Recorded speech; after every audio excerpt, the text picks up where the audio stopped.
talk for a few minutes today about driver pay. As the trucking industry landscape continues to evolve, it's becoming more and more evident that soon there'll be nothing left but the huge carriers. Because basically what they do is slash the rate on any freight that they come across until they've got the freight. The small carrier vanishes and disappears, and then the super carrier is left with the freight contract.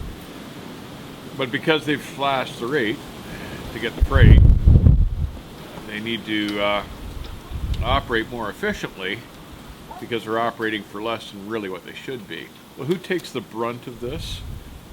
The truck drivers, always. Office staff, management, dispatchers, executives, shippers, receivers, they all get raises virtually every year to keep up with the cost of living. In this whole industry, the trucking industry, the only one that doesn't get a wage that keeps up with the cost of living is the driver.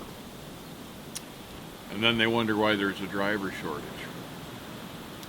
It's hard to imagine that these super carriers like Werner and Schneider and Swift, who can afford thousands and thousands of trucks and trailers and millions of dollars worth of real estate for their terminals, it's hard to imagine that these guys can't afford to give their drivers a wage.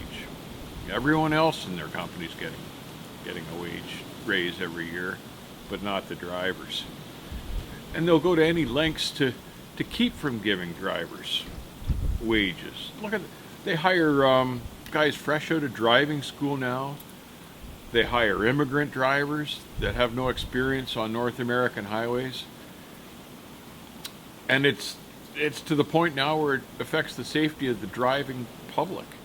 Truly, truck drivers should be paid by the hour because they work by the hour.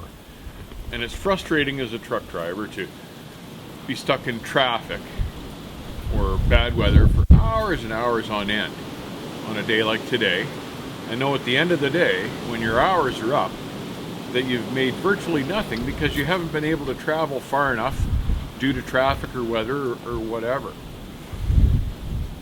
On the logbooks, there's a column for on duty, not driving. And most drivers aren't paid anything while they're on duty time. They're at loading docks, loading or fueling or something like that. And that's hours every day that these guys aren't getting paid for.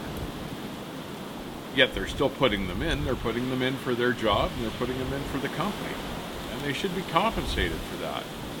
And truck driving is probably the only industry in North America where people are expected to put in part of their time for free, to work for free, because it's part of the job. Well, it shouldn't be part of the job.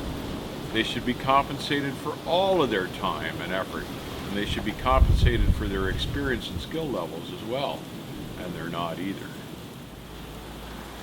The big carriers say they're worried about the driver shortage. Really, they're not going to pay attention to the driver shortage until it's catastrophic and it's affecting their bottom line. And there wouldn't be a driver shortage if they paid a decent wage. It's as simple as that. You don't have trouble finding workers to come to a job where the money is so good they can't afford to say no. Trucking is not like that. Trucking is the other way around, and they wouldn't have a driver shortage if it paid what it should. But with the cost of living on the road and meals and fuel and repairs and everything involved in the industry, the money for drivers and owner-operators just hasn't kept up to the costs involved.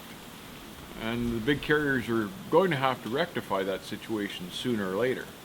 But until their bottom line is in jeopardy, I really can't see them doing anything about it in the near future.